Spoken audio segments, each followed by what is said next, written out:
Ginagawa nilang kaawa-awa si tatay at saka si Manong. Laging mayroong umiiyak na tatay. Umiiyak si tatay habang pinapanood yung video namin. Tapos yung isa naman, nawawala daw si Manong. Hahanapin natin si Manong. Kawawang mga kababayang mahihirap, nagiging target po ng mga kagaya nitong mga nanlilinlang sa ating bansa. Boom! Basag ang TV, mga idol. Kung kayo ba ang tatanungin, mapapaniwala ba kayo dun sa ginawa ni Idol Doggy? Yo, what's up mga lods? It's Miguel Peps TV. Welcome back po sa ating YouTube channel at saka sa ating Facebook page. Meron naman po tayong panibagong ibabahagi sa iyo na natuklasan po natin. Kung ito po si Boy for 50k a day, mga idol, nahuli po natin yung kanilang fake na scan code niyan sa GCash. Eto po mga lodi, meron po akong panibagong natuklasan about po dito kay Doggy. Kanya-kanyang tricks lang naman po yan para maging kapanipaniwala ang mga ginagawa po lang pagpo-promote ng online casino. At eto nga mga lodi, yung number 1 na ginagawa ni Doggy, no? Nakikita po natin na nagbabasag po siya ng mga gamit niya. Minsan headset, minsan keyboard. Kahit na natatalo o nananalo po siya, nagbabasag po talaga siya ng mga gamit niya. Para naman talaga magmukhang makapanipaniwala. Eto, nanalo siya dito, pero nagbasag pa rin po siya dyan mga idol. Ayan, di ba? Ikaw, na hindi mo alam yung ginagawa lang kahunghangan, maniniwala ka talaga dahil nga wala kang kaalam-alam. Pero dito sa video na to, bibigyan ko po kayo ng idea dahil meron na naman po tayong panibagong natuklasan. Ito lang naman po ang aking napansin kapag ginagawa po nila itong mga bagay na ito. Siyempre, mapapaisip po talaga kayo, bakit kaya lagi sila nagbabasag? Parang hindi sila nangihinayang sa mga gamit na pinagbabasag nila. Eto po mga idol ha, punta po tayo sa page ni Doggy. Ang title po nito mga idol 400k to 0. Ibig sabihin niya, natalo po siya dito. Pansinin nyo pong mabuti ang aking pinapakita sa inyong imahe o yung video po. Tapos may ikukumpara po tayo mamaya pagtapos po niyang basagin ang gamit niya dito. Medyo malaki-laki nga pong amount ang babasagin niya dito. At kung kayo naman po talaga ay walang-wala sa buhay, mamamangha po talaga kayo. Totoo pala talaga itong pagkatalo ni Doggy. Pero sa akin mga lodi, dito ko siya nahuli. Panoorin niyo po mabuti ha. Today is the day that we will be a millionaire! Magiging milyonaryo daw po siya ngayong araw na yan. Ayan po. Amen! Amen! Etong ninalago ko, hindi po ito pambata. Pang 21 years old and above to. At di ko kayo iniingganyong laguin to. Tandaan nyo to. Be responsible. Gain responsibility. May babala po siya. Okay naman po yan, bravo. Bawal daw sa mga bata. Pero pagdating sa comment section at pag nanonood po kayo ng live streaming po ni Doggy, uutusan niya po kayo dito, mag-share kayo at bibigyan ko kayo ng GCash. Namomonitor nyo ba kung sino mga nagsishare ng mga live stream ninyo? Kayo mga streamer kayo na napopromote ng online casino. Hindi, di ba? Tapos ilalagay lang yung GCash number. Tapos kunyari, magbibigay naman talaga. At yung mga uto naman na naghihirap po talaga sa buhay, hindi ko naman masisisi, gagawin nga po talaga yung inuutos nila. Para lang po sa GCash na 500 o 1,000. Ang pinakamalaki po dyan siguro 10,000. Yung kay MLM Francis Leo Marcos, mga lodi, namigay daw po yata siya ng 25k mga idol. Kawawang mga kababayang mahihirap, nagiging target po ng mga kagaya nitong mga nanlilinlang sa ating bansa.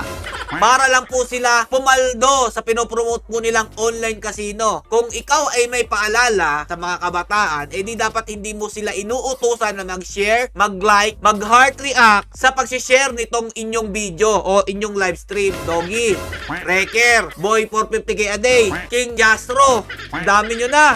Hindi ko na kayo mabilang. Eto ha. Kitang-kita nyo naman mga idol. Meron siyang link dyan. Bago nyo po mapanalunan ng inyong prize, kunyari manalo man kayo sa kanyang pa-GCash, kailangan nyo po muna mag-fill up yata dyan. May link 20% cash bonus sa first deposit nyo. Diba? Indoors to. Hindi mo naman makokontrol kung may bata o matanda lang ba talaga ang mga nagsishare at nagko-comment yan sa iyong mga ginagawang video. Balik na tayo mga idol. Malato kagad tayo bago magsimula. Pampaswerte, amen? Amen! Show the love!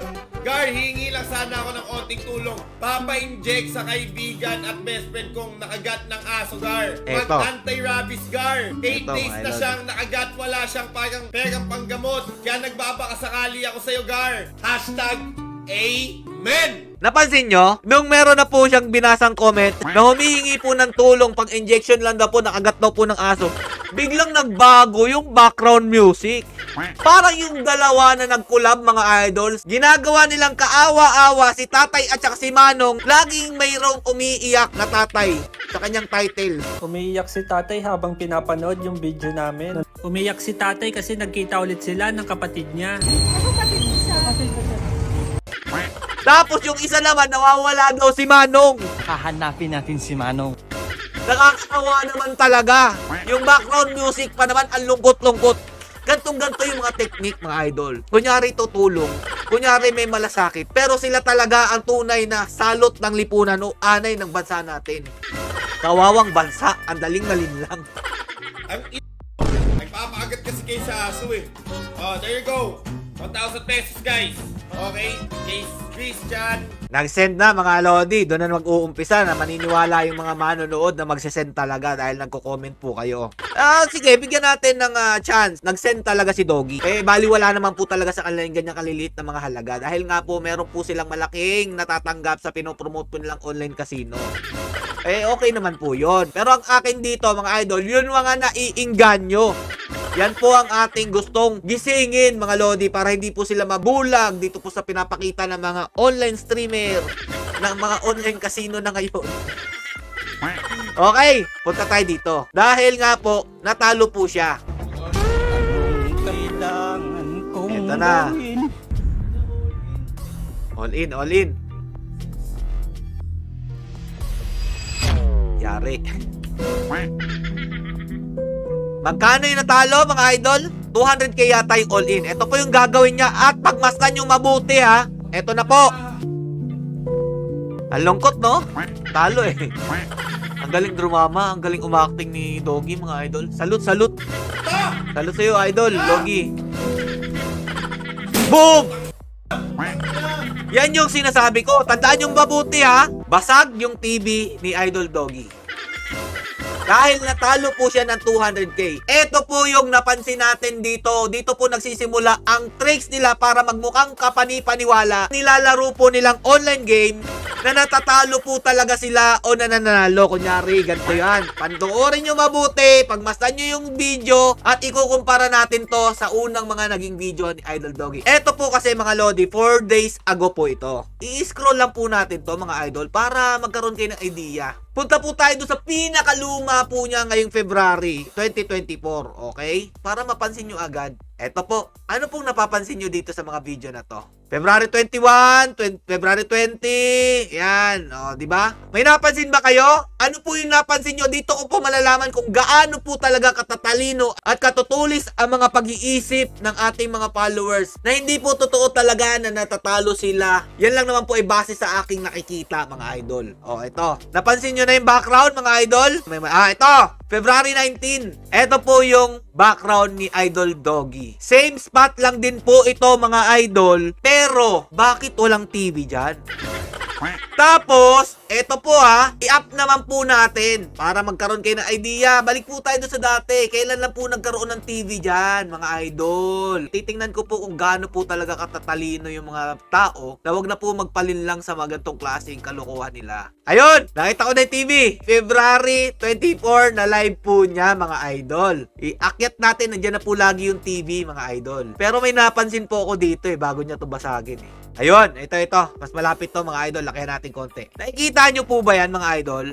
Meron parang dalawang tuldok dyan na dyan po talaga nakakabit itong larawang ito. Parang painting niya na merong dyan, pintura na pinagpapahid lang. Yan po talagang totoong nakadikit dyan sa likod bago po yung TV. Ito lang naman po ay base sa aking obserbasyon Ilang araw pa lang po simula nung nakakabit yung TV, mga idol. Binasag na po ni Idol Doggy. Yan, mga lodi, bravo talaga yung pag-iisip. Masasabi ko professional po talaga to mag-isip si Idol Doggy. Pero ang tanong dito, mga idol, gumagana ba yung TV na binasag niya? Kasi, kung ako naman ang may-ari po nitong kwarto na to, ba't ako maglalagay ng TV dyan na ilang araw pa lang, tas babasagin ko, di ba? Ibig sabihin nun, bago pa yun, kung bago lang nakalagay yung TV dyan. Pero hindi. May purpose po talaga, bakit kinabit yung TV na yan, tapos babasagin lang. So, nagigets yun na po ba ang ibig ko sabihin, mga idol? Kasi, kung brand nyo tong TV na to, bakit ganyan yung itsura niya? Parang ang mantsa-mantsa naman yan, ng mga dungis-dungis. Diba? At hindi pa pantay yung pagkakabit. Okay? Boom! Basag ang TV, mga idol. So, balik na po tayo sa studio. Kung kayo ba ang tatanungin ko, mapapaniwala ba kayo dun sa ginawa ni Idol Doggy? Yan ang iiwan kong katanungan sa inyo, mga idol. Pero para sa akin, yung pinakita ko sa inyo, sakto na po yun para magsabi po ako ng hindi. So, hanggang dito lang po. Stay safe and God bless you all. Sana wala na pong malinlang ang mga kagaya po nila na nagpo-promote po ng online casino para po sirain ang inyong buhay. Peace.